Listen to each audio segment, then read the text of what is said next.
Vamos de incógnito, hemos logrado infiltrarnos en la mafia china que está operando aquí, en la Ciudad de México. Trabajan muy de cerca con los cárteles de la droga. En el vídeo de hoy, vamos a descubrir la espeluznante historia de un hombre que, sin ayuda de nadie, ayudó a suministrar fentanilo a los cárteles y revolucionó el sistema de blanqueo de dinero para ellos. Prepárense para explorar la vida y los crímenes de Shishi Li, un cerebro chino que convirtió dinero ilícito en fortunas legítimas. Prepárense para un asombroso viaje a los oscuros entresijos de la delincuencia internacional.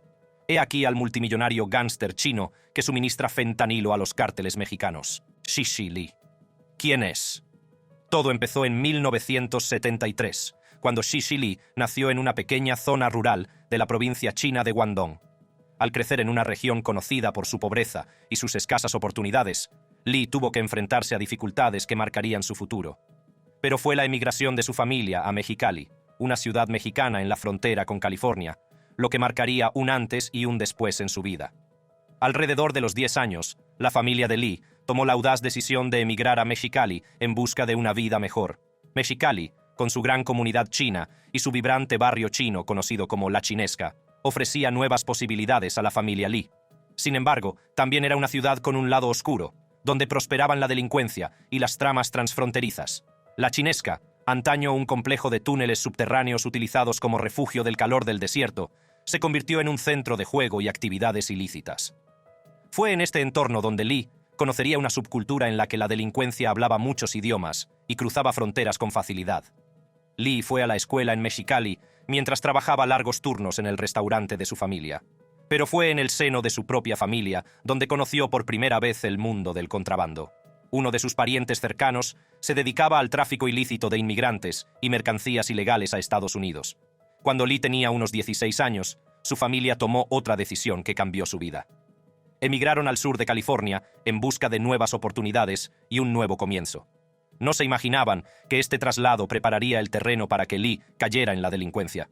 En la década de 1990, Li se vio arrastrado a los bajos fondos y se convirtió en socio de la tristemente célebre tríada 14K, una organización criminal china. Con la ayuda de sus parientes, Li ascendió rápidamente en el escalafón, convirtiéndose en un astuto operador dentro de la organización. En 2005, Li abrió el restaurante Lucky City en Monterey Park, en el condado de Los Ángeles. A primera vista, parecía un restaurante chino más, pero entre bastidores se convirtió en una guarida de narcotraficantes y traficantes de personas. Según investigadores de la DEA y fuentes familiarizadas con el caso, el restaurante servía de tapadera para las actividades ilícitas de Li. El imperio criminal de Li se extendía más allá de las fronteras de Estados Unidos. A través de su tríada y sus conexiones familiares, cultivó relaciones con funcionarios chinos que tenían estatus diplomático en EEUU. Estas conexiones le proporcionaron un nivel de protección y acceso a recursos con el que pocos criminales podrían soñar. Mientras construía su imperio criminal, Li también consiguió tender puentes entre las comunidades latina y asiática. Se casó con una mexicoamericana, cuya familia tenía útiles conexiones con los cárteles. Esta unión consolidó aún más la posición de Li en el submundo criminal, permitiéndole ampliar sus operaciones e influencia. Alrededor de 2007, Li hizo un viaje de regreso a su lugar de nacimiento, en Guangdong, China, con familiares chinos. Durante el Festival Qingming, una época en la que las familias limpian las tumbas de sus antepasados, Li asumió el papel de inmigrante benévolo, financiando la renovación de su pueblo. Este acto de generosidad cimentó aún más su reputación e influencia. En 2008, se produjo un momento crucial en la carrera delictiva de Li, cuando Rigo Polanco, un agente antidroga de California, se embarcó en una operación encubierta para acabar con el escurridizo narcotraficante. Polanco había pasado semanas acechando a Li, que buscaba a un proveedor de cocaína de gran volumen. Tras numerosos obstáculos, Li accedió finalmente a reunirse con Polanco en un Denny's de la autopista de Pomona, en el Valle de San Gabriel. Aquel fatídico día, Polanco, haciéndose pasar por un agente corrupto de aduanas y protección de fronteras llamado Alfredo, se sentó con Li, su esposa mexicano-estadounidense de 25 años y el hermano de esta. Li, que medía 1,70 metros y emanaba un aura de amenaza, hablaba un español con acento mexicano y llevaba un Rolex. Las actividades delictivas de Li se extendían mucho más allá de las fronteras de Estados Unidos. Reveló a Polanco que traficaba con cargamentos de 30 kilos de cocaína a través de México hasta Hong Kong, ganando la asombrosa cifra de $60,000 por kilo. Li también se dedicaba al contrabando de inmigrantes chinos a través de Cuba, explotando diversas rutas de contrabando para maximizar sus beneficios.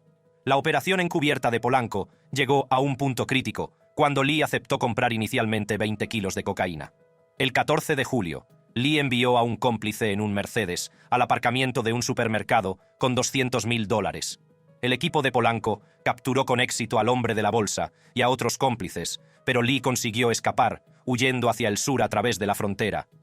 La huida de Li a Ciudad de México marcó un rápido repunte en su carrera delictiva. Allí se asoció con Qiyun Chen, una mujer joven e inteligente que se convirtió en su compañera sentimental y criminal. Chen introdujo a Li en su red de contactos en la comunidad chino-mexicana, incluida una formidable traficante conocida como la Dama de Hierro. Li y Chen vieron una oportunidad más allá del tráfico de drogas. Se aventuraron en el ámbito del blanqueo de dinero, reconociendo el potencial de inmensos beneficios. En 2011, Li viajó a Ciudad de Guatemala para comprar un casino, que se convirtió en la base de su incipiente empresa. Junto con el casino, Li desarrolló un negocio complementario de venta de documentos fraudulentos, ampliando aún más su imperio delictivo. Uno de los clientes de Li, Tao Liu, un acaudalado expatriado chino, tuvo un encuentro providencial con Li. Liu fue llevado a un piso franco en Guatemala, donde esperó junto a otros clientes chinos sus documentos fraudulentos. Durante su estancia, Liu incluso se cruzó con un militar chino de alto rango que también había comprado un documento falso a Li. Este encuentro aportó pruebas de la implicación de Li en el suministro de documentos falsos a funcionarios chinos en Latinoamérica. Las implicaciones de la trama de pasaportes de Li eran de gran alcance y suponían una importante amenaza para la seguridad nacional. La DEA, consciente de la gravedad de la situación, recurrió al Servicio de Seguridad Diplomática del Departamento de Estado para que llevara a cabo su propia investigación. La investigación en curso pretendía descubrir el alcance de las conexiones de Li con funcionarios chinos y los riesgos potenciales asociados al uso de identidades falsas. Tao Liu, cliente de Li convertido en socio, desempeñó un papel fundamental en las operaciones de blanqueo de dinero de Li. Liu presumía de su influencia y afirmaba haber enseñado a Li los entresijos del blanqueo de dinero. Aunque el abogado de Liu alegó que las confesiones de su cliente eran exageraciones, los investigadores tendieron a creer el relato de Liu, considerándolo un mentor influyente que guió a Li en el mundo de las finanzas ilícitas. Los investigadores descubrieron que Liu utilizaba sus conexiones en China y en la diáspora para reclutar a personas adineradas que buscaban acceso a dólares estadounidenses. La asociación de Liu con la reina de la banca clandestina en Hong Kong consolidó aún más su acceso a los servicios monetarios del mercado negro que abastecían a la élite china. Esta red permitió a Li ampliar sus operaciones de blanqueo de dinero y acumular una inmensa riqueza. La participación de Li en la provisión de documentos fraudulentos y otros servicios delictivos a funcionarios chinos en América Latina arrojó luz sobre las implicaciones más amplias. Los pasaportes extranjeros y las identidades múltiples permitían a los agentes chinos participar en actividades encubiertas, blanquear dinero o buscar refugio de su gobierno si eran acusados de corrupción. Las operaciones de Li pusieron de manifiesto hasta qué punto los funcionarios chinos utilizaban estos recursos en el extranjero. El casino guatemalteco de Li, repleto de dinero y armas, se convirtió en el epicentro de sus operaciones de blanqueo de dinero. Ciudadanos chinos, incluidos individuos con conexiones políticas, funcionarios corruptos y expatriados, se mezclaron con narcotraficantes latinoamericanos. El casino sirvió de escaparate, demostrando la capacidad de Li para cumplir sus promesas y consolidar su posición en el submundo criminal. La operación de Li. La operación de Li no habría sido posible sin el entorno económico chino. Todo empezó a finales de la década de 2000, cuando el Partido Comunista Chino, o PCC, abrió su economía dirigida al capitalismo mundial. Esta recién descubierta libertad económica creó oportunidades para que la élite, incluidos los miembros del PCCH, acumulara enormes riquezas. Sin embargo, cuando el partido tomó medidas enérgicas contra la corrupción, estas figuras influyentes se encontraron en una situación precaria. Muchos recurrieron a sistemas bancarios clandestinos, que habían servido durante mucho tiempo a las organizaciones criminales chinas y a la diáspora china. Estos sistemas proporcionaban una red autosuficiente para mover dinero y canalizarlo hacia la economía internacional legítima. Pero cuando el PCCH impuso restricciones a la fuga de capitales, limitándola a $50.000 anuales, la oferta de dólares empezó a escasear. Aquí es donde Shichi Li vio una oportunidad. Li, un delincuente astuto y emprendedor, identificó una fuente de dólares aparentemente ilimitada: el tráfico de drogas latinoamericano. Con los cárteles colombianos, las comisiones por blanqueo de dinero habían llegado a oscilar entre el 18% y el 13%. Pero Lee ofrecía un trato inaudito: una comisión de apenas el 1% o el 2%. Y la velocidad a la que operaba era realmente asombrosa. Lee desplegó una red de mensajeros que operaban desde Los Ángeles hasta Atlanta para recoger el dinero en efectivo de los operativos de los cárteles. En solo un periodo de 7 meses, entre 2016 y 2017, 2 mensajeros solo en Chicago recogieron más de $10 millones. Estos correos eran la columna vertebral de la operación de Lee, ya que garantizaban la rápida entrega de los fondos a los pisos francos en México. Pero los beneficios de Lee no procedían únicamente de los cárteles. También atendía a clientes chinos adinerados que estaban desesperados por conseguir dólares fuera de China. Estas personas estaban dispuestas a perder dinero para eludir los límites impuestos a la salida de fondos del país. Lee les vendía las divisas, a menudo mediante la compra de bienes inmuebles o el pago de matrículas universitarias en Estados Unidos. El sector inmobiliario estadounidense se convirtió en un hervidero de blanqueo de dinero, ya que casi el 60% de las compras de clientes internacionales se realizaban en efectivo. Los compradores chinos, en particular, dominaron el mercado, tanto en unidades como en volumen de dólares de viviendas residenciales. Los agentes inmobiliarios, que a menudo descuidaban la diligencia debida con el cliente, facilitaban involuntariamente el flujo de fondos ilícitos. Pero la operación de Lee no se detuvo ahí. Ideó un sofisticado método conocido como transacciones espejo para blanquear aún más el dinero. Ordenaba a sus clientes ricos que transfirieran sumas equivalentes de sus cuentas bancarias chinas a cuentas que él controlaba en China. Esto le permitía volver a vender el mismo dinero, esta vez como moneda china, a exportadores latinoamericanos. La red de Lee se apoyaba en bancos chinos, como el Banco Industrial y Comercial de China y el Banco Agrícola de China. Estas instituciones estatales, entre otras, movieron millones por todo el mundo, sin apenas escrutinio. Aunque no se acusó de irregularidades a ningún banquero, los investigadores sospechaban que algunos hacían la vista gorda ante las actividades ilícitas. Durante años, Lee operó con una impunidad asombrosa. Se había convertido en una fuerza a tener en cuenta, evadiendo la aplicación de la ley y cobrando elevadas comisiones. Pero, como pronto descubriremos, ni siquiera los delincuentes más audaces son invencibles. En 2016, el imperio de Lee se enfrentó a un momento de ajuste de cuentas. Unos hombres armados le tendieron una emboscada cerca de su casino en Ciudad de Guatemala, desatando una lluvia de balas sobre su Range Rover blindado. Milagrosamente, Lee salió ileso, pero el ataque le hizo sospechar de mafiosos asiáticos rivales que buscaban socavar su operación. Mientras la operación de Shishi Lee seguía prosperando, sin que él lo supiera, una implacable persecución de la justicia estaba en marcha.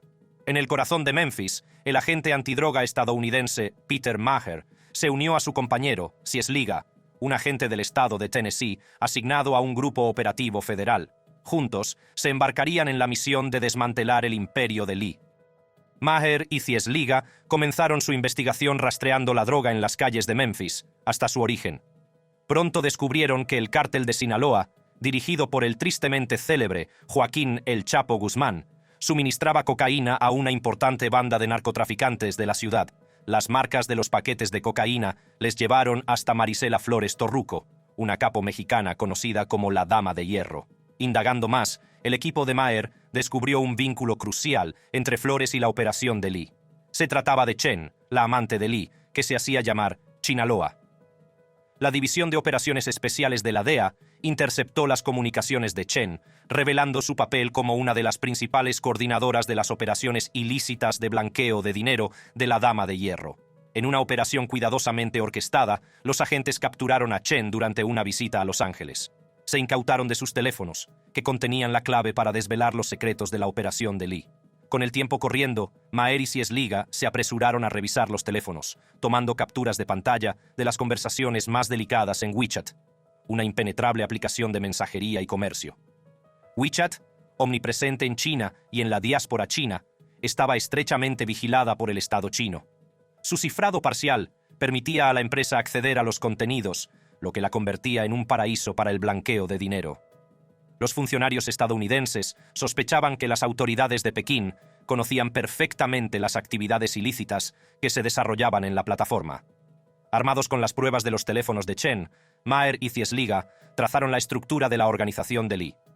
Cribaron un laberinto global de transacciones, conectando los puntos entre los mensajeros, los acaudalados clientes chinos y las empresas extranjeras implicadas en la trama de blanqueo de capitales.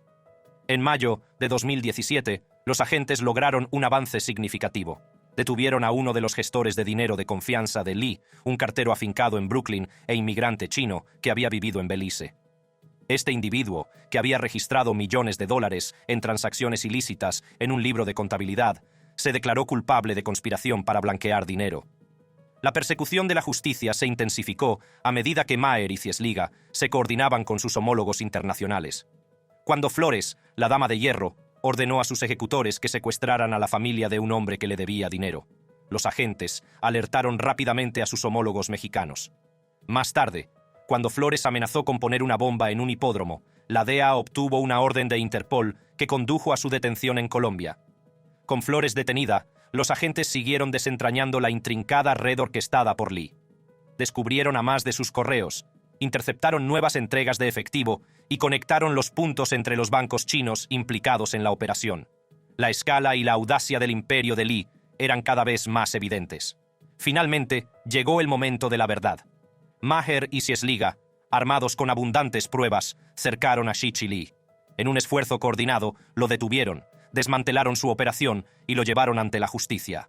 El audaz delincuente que había actuado con sorprendente impunidad se enfrentaba ahora a las consecuencias de sus actos. Implicación china en el crimen organizado mexicano. Lee no es el único chino implicado en el narcotráfico y el crimen organizado mexicanos. Los actores chinos dominan la producción y distribución de precursores químicos utilizados por los grupos delictivos mexicanos. El cártel de Sinaloa y el cártel Jalisco Nueva Generación, CNJG, dependen en gran medida de estos productos químicos para producir fentanilo y metanfetamina. China sirve como fuente predominante de estos precursores químicos, que luego se introducen de contrabando en México. A pesar de que China implementó medidas regulatorias en 2018 y 2019, el comercio de estos precursores químicos hacia México continúa prosperando. Los traficantes chinos han cambiado su enfoque de producir análogos de fentanilo a suministrar precursores, creando una cadena de suministro interminable que alimenta el narcotráfico mexicano. Este comercio sigue activo, a pesar de que China colocó toda la clase de drogas de tipo fentanilo bajo un régimen regulatorio controlado en mayo de 2019. El jefe adjunto de operaciones en el extranjero de la Administración para el Control de Drogas de Estados Unidos, DEA, Matthew Donahue, señaló en marzo de 2021 que los traficantes chinos prácticamente han dejado de producir análogos del fentanilo y ahora se centran únicamente en los precursores. Tienen un suministro ilimitado e interminable de precursores químicos que llegan de China a México. Es importante señalar que los grupos delictivos mexicanos también se abastecen de precursores procedentes de la India, aunque en mucha menor medida. Sin embargo, no se puede subestimar el dominio de los actores chinos en la producción y distribución de estas sustancias químicas. El blanqueo de dinero es un aspecto crucial de la delincuencia organizada y los actores chinos se han implicado cada vez más en esta práctica ilícita para los cárteles mexicanos. El informe de Reuters de Drazen Georgich detalla la aparición de sistemas informales chinos de transferencia de dinero que limpian el dinero de la delincuencia, al tiempo que permiten a las empresas y ciudadanos chinos eludir los controles de capital de China. Estas transferencias de dinero chinas han desplazado incluso a blanqueadores de dinero colombianos y mexicanos ya establecidos, consolidando aún más el papel de China en el crimen organizado mexicano. Los comerciantes de dinero y las empresas chinas se han convertido en actores clave en el blanqueo de dinero para los cárteles mexicanos, proporcionándoles un medio para legitimar sus fondos ilícitos. La implicación de actores chinos en el blanqueo de dinero pone de manifiesto hasta qué punto están entrelazados con el crimen organizado mexicano y el alcance global de sus actividades ilícitas. El impacto de su participación en el lavado de dinero se extiende más allá de México, afectando los sistemas financieros internacionales y permitiendo la operación continua de redes criminales. La intrincada red de conexiones entre actores chinos y cárteles mexicanos en el blanqueo de capitales es motivo de preocupación. Subraya la necesidad de cooperación internacional y de esfuerzos concertados para desbaratar estas redes financieras ilícitas.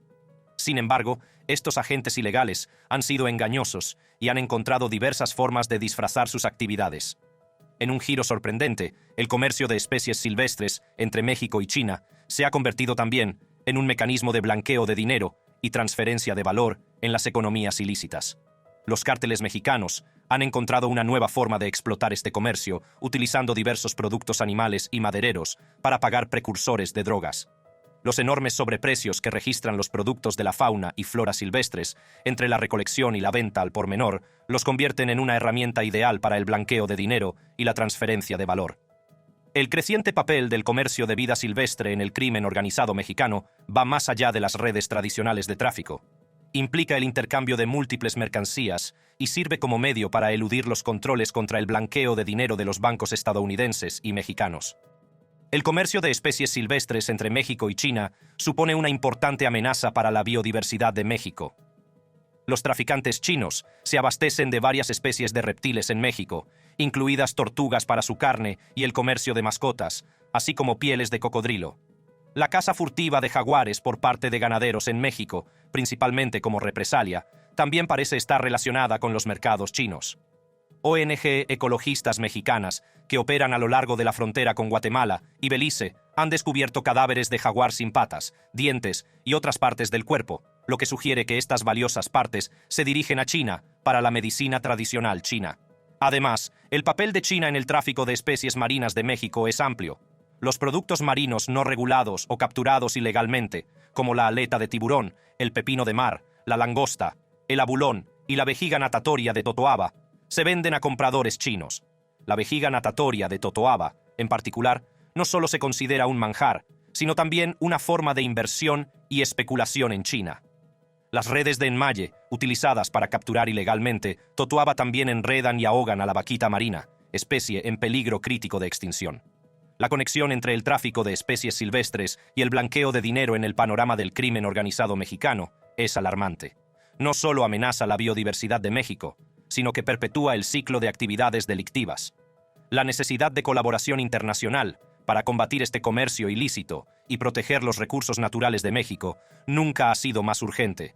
Si bien la huella física de los grupos criminales mexicanos en China es mínima, no puede decirse lo mismo de la presencia de actores, conexiones y redes criminales chinas en México. Además de sus bases en Culiacán y Lázaro Cárdenas, Sinaloa, las redes criminales chinas han establecido células en varias ciudades mexicanas, como Mexicali, Veracruz, Tampico y Aguililla, Michoacán. Estas células sirven como centros de transbordo de precursores y otras actividades ilícitas, lo que consolida aún más la participación china en el crimen organizado mexicano.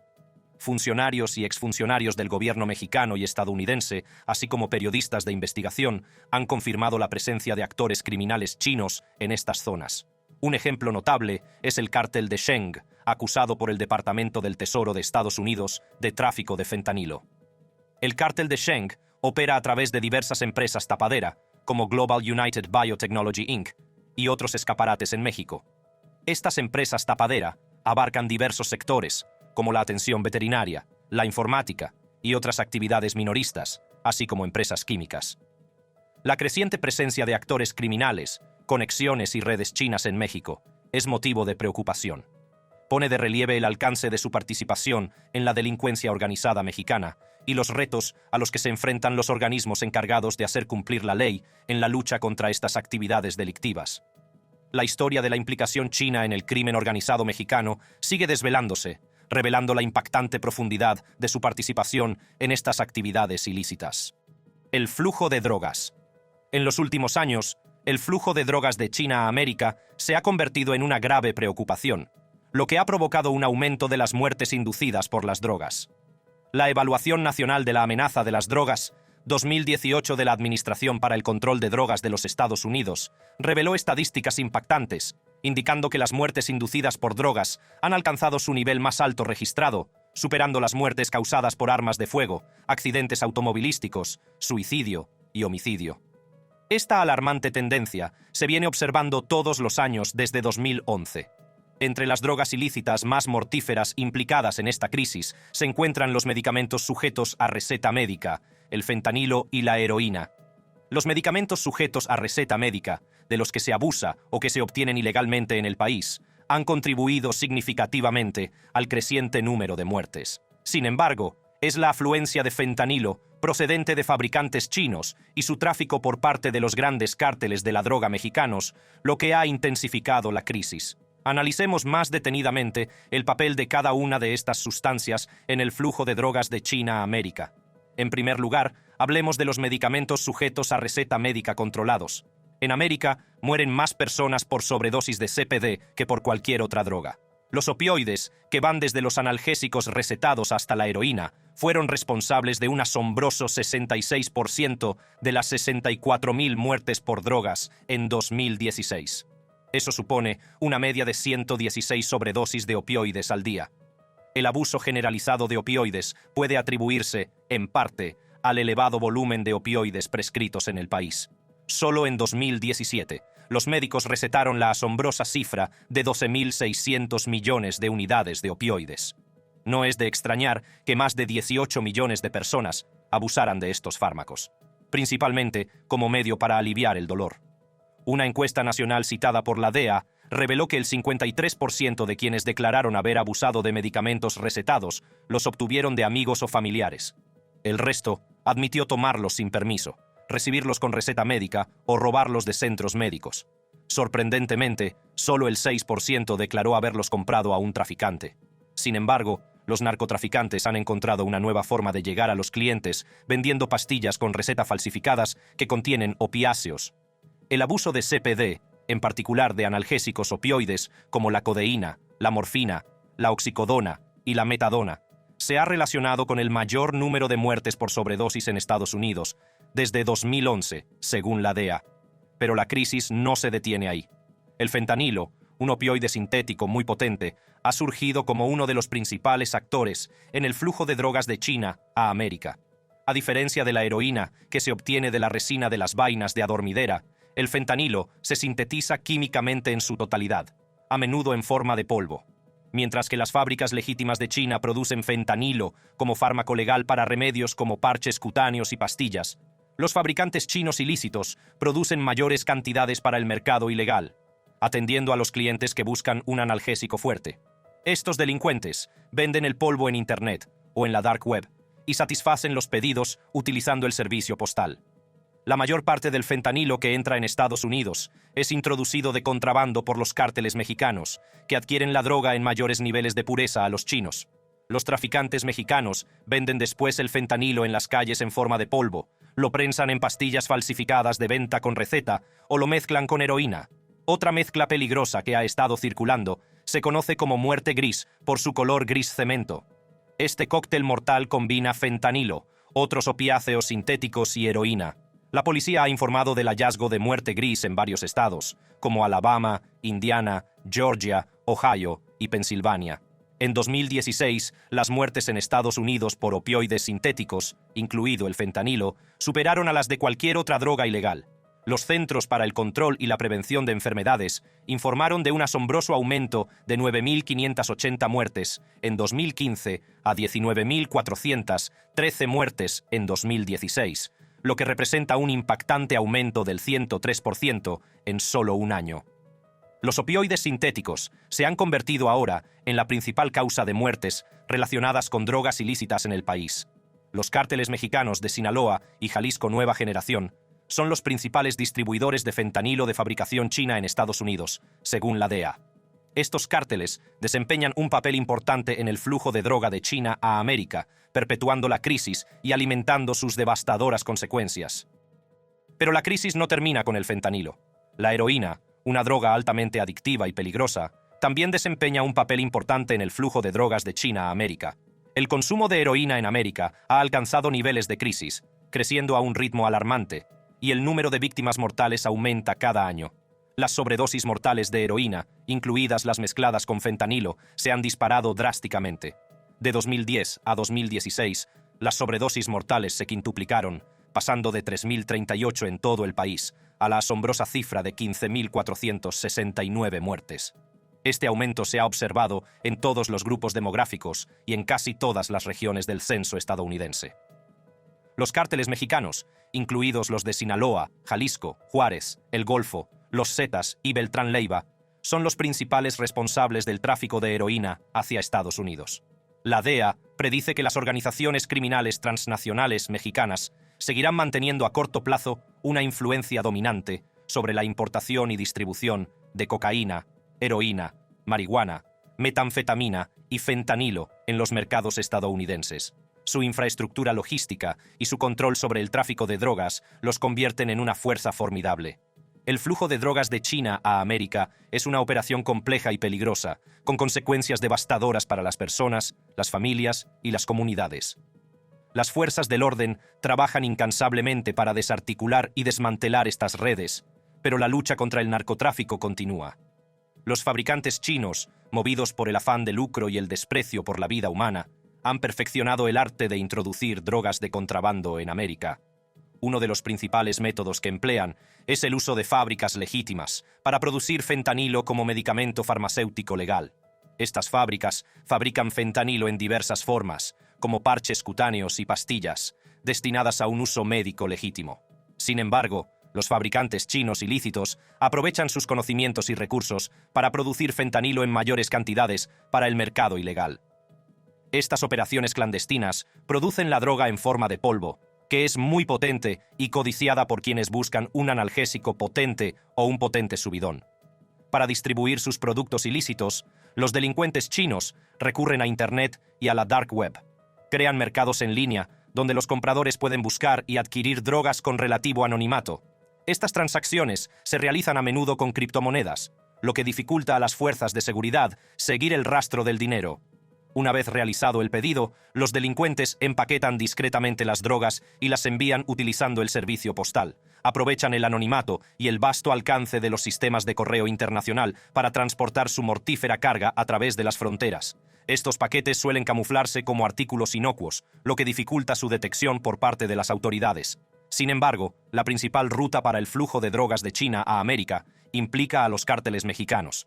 Estas poderosas organizaciones delictivas actúan como intermediarias, adquiriendo fentanilo a fabricantes chinos y pasándolo de contrabando a Estados Unidos y otros países del continente americano. Los cárteles mexicanos han establecido una sofisticada red de rutas de contrabando y canales de distribución. Aprovechan sus infraestructuras y conexiones para transportar grandes cantidades de droga a través de las fronteras, eludiendo a las fuerzas de seguridad y aprovechando la insaciable demanda de sustancias ilícitas. El método más común empleado por los cárteles mexicanos es el uso de correos humanos, también conocidos como mulas. Estos individuos, a menudo desesperados y vulnerables, son reclutados para transportar drogas a través de las fronteras. Ocultan la droga en su cuerpo o en sus pertenencias, aprovechando el escaso escrutinio al que se enfrentan las personas que cruzan las fronteras. Otro método utilizado por los cárteles es la ocultación de drogas dentro de cargamentos legales. Aprovechan el enorme volumen de comercio legal entre China y América para ocultar drogas en contenedores que transportan mercancías legales. Estos envíos se orquestan cuidadosamente para evitar sospechas, y los cárteles utilizan sus amplias redes para asegurarse de que la droga llega a su destino. Una vez que la droga llega a América, se distribuye a través de una compleja red de traficantes y distribuidores callejeros. Los cárteles mexicanos, con su presencia consolidada y su control sobre los mercados de la droga, desempeñan un papel fundamental en la distribución de fentanilo y otras sustancias ilícitas. Las drogas se venden en las calles en diversas formas, como polvo, comprimidas en pastillas falsificadas de venta con receta o mezcladas con heroína. Esta mezcla de sustancias, sobre todo fentanilo y heroína, ha dado lugar a un brebaje aún más mortífero conocido como muerte gris. Este cóctel mortal se ha cobrado innumerables vidas y sigue suponiendo una importante amenaza para la salud pública. El flujo de drogas de China a América es una operación muy lucrativa y peligrosa. Implica la colaboración de fabricantes chinos, cárteles mexicanos y una red de individuos dispuestos a arriesgar sus vidas para obtener beneficios. Las fuerzas del orden trabajan constantemente para desarticular estas redes, pero la lucha contra el narcotráfico sigue siendo un reto permanente. Con esto llegamos al final de este vídeo. Esperamos que lo hayan disfrutado. Para ver más vídeos como este, haga clic en las tarjetas de su pantalla.